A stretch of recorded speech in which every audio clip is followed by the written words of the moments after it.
और सबसे पहले तो आप ये वीडियो देखिए। ये एक हेलीकॉप्टर है जो फ्री फॉल करते हुए पानी में जा गिरा। ये हादसा हुडसन रिवर की है जो 10 अप्रैल 2025 को हुआ, यानी कि वीडियो अपलोड करने के 2-3 दिन पहले। यहाँ अगर हम गौर करेंगे तो हेलीकॉप्टर का टेल गायब है। यहाँ तक कि जो मेन रोटर ब्लेड है वो भी यहाँ अटैच नहीं है। आखिर हवा में उड़ते उड़ते ऐसा क्या हो गया कि प्लेन का टेल ही टूटकर अलग हो गया और टेल के साथ साथ मेन रोटर भी हेलीकॉप्टर से उखड़कर अलग हो गया। आइए सब कुछ समझने की कोशिश करते हैं आज के इस वीडियो में। ये है न्यूयॉर्क शहर। इसके बीचों बीच से एक नदी गुजरती है। इसके अलावा Empire State Building, UN headquarters, Statue of Liberty, Central Park जैसे कई ऐसे लोकेशन है जो पूरी दुनिया में पॉपुलर है। लोग यहाँ दूर दूर से घूमने के लिए आते हैं। टूरिस्ट के लिए यहाँ हेलीकॉप्टर की भी सुविधा है। जगह जगह पर आपको हेलीपैड देखने को मिल जाएगा। 10 अप्रैल को भी एक स्पेनिश फैमिली 5 सदस्य के साथ न्यूयॉर्क घूमने आए थे और इन्होंने डिसाइड किया कि चलो इस सुंदर शहर को हम ऊपर से देखें। फिर क्या था, मैनहट्टन हेलीपैड में एक हेलीकॉप्टर बुक किया गया। इस हेलीपैड को JRB से इंडिकेट किया जाता है। आगे की कहानी समझने के लिए हमें कुछ नियम जानना पड़ेगा। नॉर्मली यहाँ JRB से हेलीकॉप्टर्स उड़ान भरता है और राइट की ओर मुड़ते हुए दूसरे हेलीपैड पर जैसे कि JRA हेलीपैड में लैंड कर सकता है। डिपेंड करता है कि आपने कितना पैसा खर्च किया है। आप इससे भी आगे जा सकते हैं या फिर यू टर्न लेके वापस भी आ सकते हैं। इन हेलीकॉप्टर्स को नदी के रास्ते से ही उड़ाया जाता है क्योंकि यहाँ पर एविएशन के एक इम्पोर्टेंट रूल को फॉलो नहीं करना पड़ता। इस रूल के अनुसार अगर आप किसी सिटी के ऊपर से उड़ान भरते हैं तो सबसे ऊंची जो बिल्डिंग है उससे कम से कम 1000 फीट ऊपर उड़ना पड़ेगा। वर्ल्ड ट्रेड सेंटर की जो बिल्डिंग है वो खुद 1776 फीट ऊंची है। इट मीन्स यहाँ पर हेलीकॉप्टर को लगभग 3000 फीट पर उड़ना पड़ता। इसलिए सारे टूरिस्ट हेलीकॉप्टर यहाँ पर नदी के रास्ते को ही फॉलो करते हैं। कोई जबरदस्ती नहीं, वो आराम से ऑलमोस्ट 1000 फीट के एल्टीट्यूड को मेंटेन करते हुए नदी के ऊपर से उड़ान भर सकता है। No building, no rules, no tension. खैर, इतना समझने के बाद आते हैं अपनी कहानी पर। 10 अप्रैल 2025 JRB हेलीपैड मैनहट्टन। एक स्पेनिश फैमिली मेंबर जिनमें कुल 5 सदस्य थे हेलीकॉप्टर में सवार हो गए। इन पांचों के अलावा एक पायलट भी थे जो इस हेलीकॉप्टर को उड़ाने वाले थे। इस हेलीकॉप्टर को New York helicopter charter company operate कर रही थी जो कि बेल 206L का मॉडल था। इस हेलीकॉप्टर में पायलट के अलावा 45 वर्षीय एस्कोबार थे, वहीं 36 वर्षीय उनकी पत्नी और उनके 3 बच्चे थे। 11 साल, 5 साल और तीसरा बच्चा 4 साल का था। आपको बता दें कि इस हेलीकॉप्टर में जो यात्री एस्कोबार बैठे हुए थे वो सीमेंस कंपनी के चेयरमैन और CEO थे। ये एक मल्टीनेशनल कंपनी है जो कई देशों में फैला हुआ है। हेलीकॉप्टर नदी के रास्ते से होते हुए आगे की ओर बढ़ने लगा। धीरे धीरे ये ऑलमोस्ट 1000 फीट से भी ऊपर चला गया। अभी तक हेलीकॉप्टर में सब कुछ सही चल रहा था, मौसम भी साफ था। 1000 फीट की ऊंचाई से न्यूयॉर्क सिटी को देखने का एक अलग ही जुनून था। यू टर्न लेने के कुछ ही देर बाद अब इस हेलीकॉप्टर को JRA हेलीपैड में लैंड करना था। ये अपने हेलीपैड की ओर बढ़ रहा था। इसी दौरान इस शहर में मौजूद कुछ लोग इसकी वीडियो भी बना रहे थे। अचानक से इस हेलीकॉप्टर में एक जोर की आवाज सुनाई दिया। हेलीकॉप्टर में कुछ गड़बड़ी हो चुकी थी। ये गड़बड़ी क्या थी अभी तक किसी को भी पता नहीं था, लेकिन हेलीकॉप्टर के गिरते हुए टुकड़ों को साफ साफ देखा जा सकता था। इन वीडियोस को देखने मात्र से ही रोंगटे खड़े हो जाते हैं।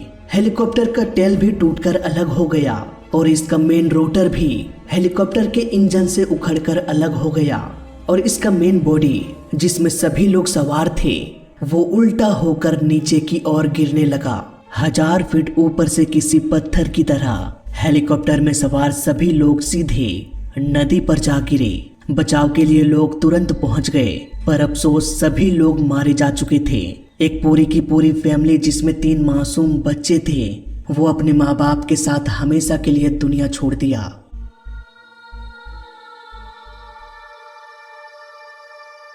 दोस्तों, यूं तो मैंने बहुत सारे हेलीकॉप्टर हादसों का स्टडी किया है, पर ये वाला एकदम अलग था। मिड एयर में ही हेलीकॉप्टर का टेल उखड़ जाना, इसका मेन रोटर उखड़ जाना, आखिर ऐसा कैसे हो सकता है? इसका पता लगाने के लिए मैंने फ्लाइट रडार 24 का सहारा लिया। इस हेलीकॉप्टर में एक ट्रांसपोंडर लगा था जो अपनी जरूरी जानकारी ट्रांसमिट करता है। इसी जानकारी के आधार पर फ्लाइट रडार 24 ने सब कुछ रिकॉर्ड किया। यहाँ पर हम देख सकते हैं हेलीकॉप्टर यू टर्न लेने के कुछ देर तक सब कुछ सही चलता रहा और फिर इसका एल्टीट्यूड कम होने लगा, यानी कि गड़बड़ी की शुरुआत यहीं पर हुई होगी। ये गड़बड़ी क्या हो सकती है?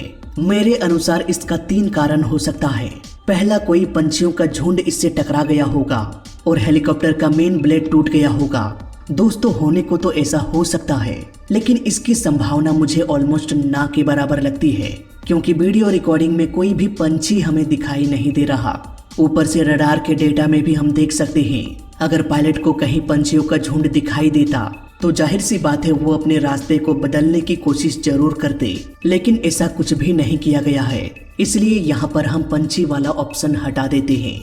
दूसरा कारण यहाँ पर हो सकता है कि कोई एक्सटर्नल ऑब्जेक्ट इससे टकरा गया हो, जैसे कि कोई ड्रोन या किसी ने इस हेलीकॉप्टर को टारगेट किया होगा। देखो, होने का तो ये भी हो सकता है, लेकिन यहाँ पर हम इस ऑप्शन को भी साइड कर देते हैं, क्योंकि कोई क्यों मारेगा उन मासूम बच्चों को, कोई सेंस नहीं बनता। जो मुझे सबसे बड़ा कारण लगता है इस हादसे की, वो है खराब मेंटेनेंस। जी हाँ, सही सुना आपने। दोस्तों, मैंने पहले भी कई बार कहा है कि एक हेलीकॉप्टर का स्ट्रक्चर नेचर में उड़ने के काबिल नहीं है। अगर आप प्लेन के आकार का कोई पेपर को कट करके ऊपर से फेंकोगे तो वो किसी पत्थर की तरह नीचे नहीं गिरेगा, बल्कि वो ग्लाइड करते हुए लैंड कर जाएगा, क्योंकि प्लेन का स्ट्रक्चर ही ऐसा है कि वो नेचर में उड़ने के काबिल है। बिना इंजन का भी वो ग्लाइड कर सकता है। लेकिन जब बात आती है हेलीकॉप्टर की, तो अगर आप पेपर को कट करके एक हेलीकॉप्टर के शेप में बदलकर उसे फेंकोगे तो वो कभी ग्लाइड नहीं करेगा, वो सीधे धड़ाम से किसी पत्थर की तरह नीचे गिर जाएगा। अगर आप उस पेपर हेलीकॉप्टर को उड़ाना चाहते हैं तो उसमें एक्सटर्नल इंजन लगाना पड़ेगा। इसलिए तो मैं कहता हूँ कि हेलीकॉप्टर का स्ट्रक्चर नेचर में उड़ने के काबिल नहीं है।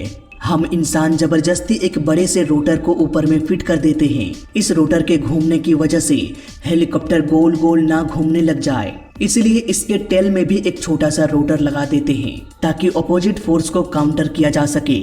इसके टेल को भी लंबा कर दिया जाता है ताकि टेल में लगा छोटा सा रोटर उस बड़े रोटर को काउंटर कर सके। सिर्फ इतना करने से ही हेलीकॉप्टर उड़ना शुरू नहीं होगा। हेलीकॉप्टर के ब्लेड को भी एडजस्ट करना पड़ता है। अगर हेलीकॉप्टर को आगे की ओर जाना है तो इसका मेन रोटर आगे की ओर झुक जाएगा। वहीं अगर हेलीकॉप्टर को पीछे की ओर जाना है तो इसका मेन रोटर पीछे की ओर झुक जाएगा। इसी तरह से रोटर के एंगल को एडजस्ट करके दाएं बाएं ऊपर नीचे हेलीकॉप्टर को सभी डायरेक्शन में उड़ाया जाता है। अब यहाँ पर दिमाग लगाने वाली बात यह है कि ये जो मेन रोटर अपने एंगल को बदलता है, वो अपने रोटर में लगे इन रॉड की मदद से अपना एंगल बदल पाता है। सपोज इन रॉड्स में से किसी एक रॉड में थोड़ा सा एरर आ जाए तो क्या होगा? ऐसे में ब्लेड का झुकाव बढ़ जाएगा।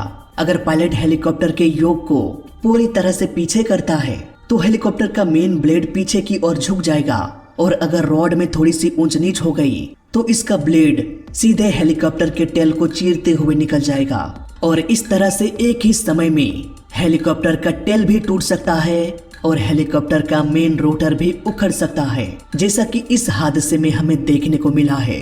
एक बार फिर से मैं आपको याद दिला दूं कि हेलीकॉप्टर का स्ट्रक्चर नेचर में उड़ने के लायक नहीं है। यहाँ पर एक कंपोनेंट की वजह से जो साइड इफेक्ट होता है उसे काउंटर करने के लिए दूसरे कंपोनेंट को फिट किया जाता है, और दूसरे से जो साइड इफेक्ट होता है उसे काउंटर करने के लिए तीसरे कंपोनेंट को फिट किया जाता है। इसलिए कुल मिलाकर हम ये कह सकते हैं कि एक कंपोनेंट काम करता है दूसरे के भरोसे, और दूसरा काम करता है तीसरे के भरोसे, और तीसरा काम करता है पहले के भरोसे, और इस तरह से एक फूड चेन बन जाता है। अगर इस चेन में एक भी कंपोनेंट गया तो समझो पूरा का पूरा हेलीकॉप्टर गया। ना तो ये प्लेन के जैसे ग्लाइड करके लैंड कर पाएगा और ना ही पायलट इसे सही से कंट्रोल कर पाएगा। इस हादसे का इन्वेस्टिगेशन अभी चल रहा है और मुझे लगता है कि 100% ये मेंटेनेंस का प्रॉब्लम होगा। अब देखने वाली बात यह है कि इन्वेस्टिगेशन में क्या रिपोर्ट निकल कर आता है। मेरी कही हुई ये बातें सच होगी या नहीं, आपको फाइनल रिपोर्ट में पता चल जाएगा। फिलहाल मैं आपकी राय जानना चाहता हूँ, आपको क्या लगता है इस केस के बारे में? सभी के सभी कमेंट में लिख दो, मैं सबका कमेंट पढ़ने वाला हूँ। तो फिलहाल मैं मिलता हूँ किसी और इंफॉर्मेटिव वीडियो में, तब तक के लिए देखते रहिए और सीखते रहिए। जय हिंद, वंदे मातरम।